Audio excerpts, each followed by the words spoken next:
Hello, people of YouTube. This is Gray's Guitars. I am Steve Gray. Thank you for watching.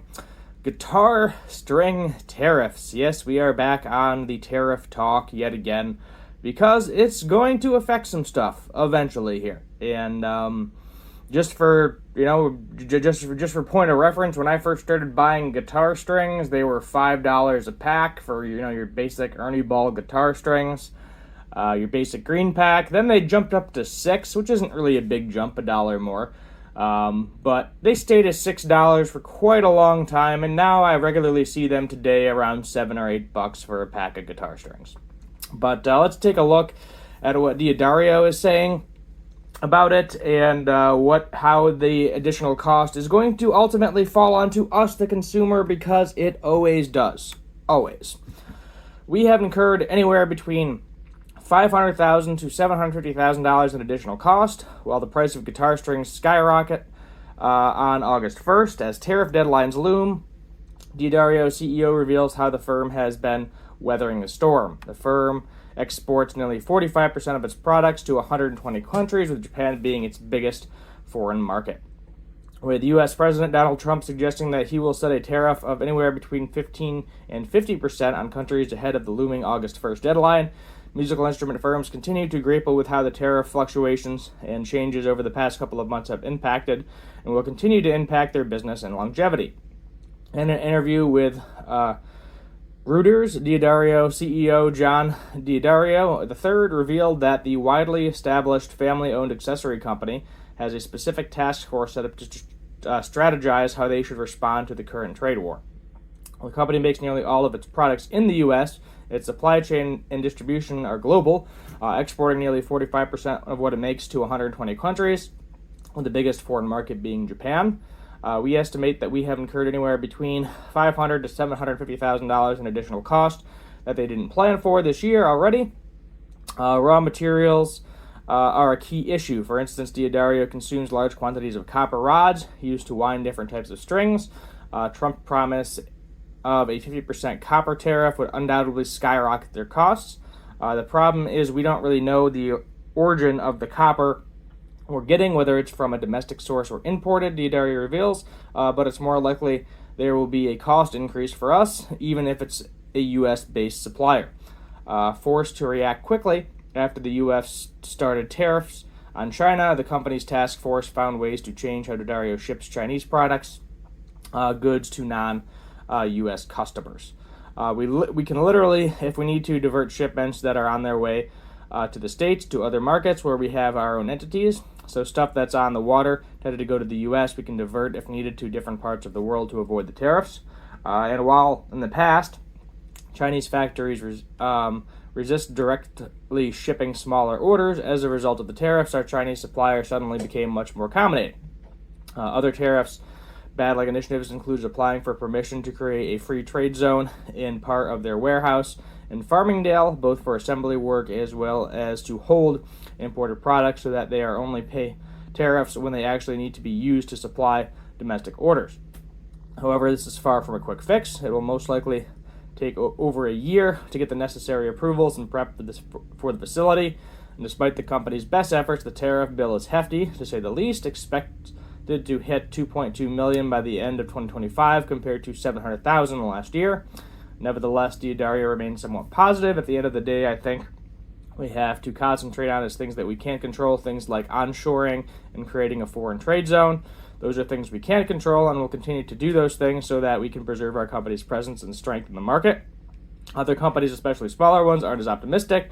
Back in May, the CEO and co-founder of the Ohio-based Earthquake Devices shared that the business is at risk of going bankrupt amid tariff uncertainty.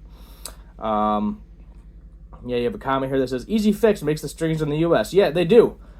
They do make the strings in the USA, but the metals do not necessarily come from the USA. To my knowledge, both, at least with Ernie Ball and D'Addario, I believe the strings are actually made in the U.S., made and packaged in the U.S., but they buy the nickel, the copper, the stainless steel, whatever else materials they use to make the strings, metals, typically from foreign countries, because it's usually cheaper. The USA Does have some minerals, but they don't have as much of a surplus as other countries. So, you buy them from another country, they can get them cheaper, ship them over here, and they turn those products into guitar strings. Let's go ahead and just take a look at guitar string prices currently. Let's see here. Yeah, $7, $8, somewhere around there. Elixirs are going to be more. $7 for some bronze phosphor acoustics. Gibson likes to be more expensive. They always have been. Let's see. Let's just go to maybe Guitar Center. See what they're selling them for. Guitar Center. And yeah, there we go. Let's see. So, yeah, I mean, right now, as I said, your typical plain Jane pack of strings, nothing fancy, just your typical electric guitar strings, and I guess acoustic strings too, are going to be about $7 a pack. And then you start getting into more custom stuff. Elixirs are always more expensive. This is a 3-pack, so it's more expensive. You do save money by buying multiple packs at the same time. I think if you buy a 12-pack or something, you basically get 1 pack for free. Different strings here. But, it's gone up $2 since I started buying guitar strings, probably over a decade ago now. Has it been over a decade? Yeah, probably over a decade at this point. Honestly, I don't replace guitar strings as much as I should. If you're not playing them all the time, if it's stored in a case and they're in good condition, I don't see a point in replacing them. Because I literally have a couple of guitars, which is blasphemy to some of you people, that I know the strings are over a year old, and to me it sounds fine. Because as I said, I have multiple guitars. I'm not always playing the same guitar.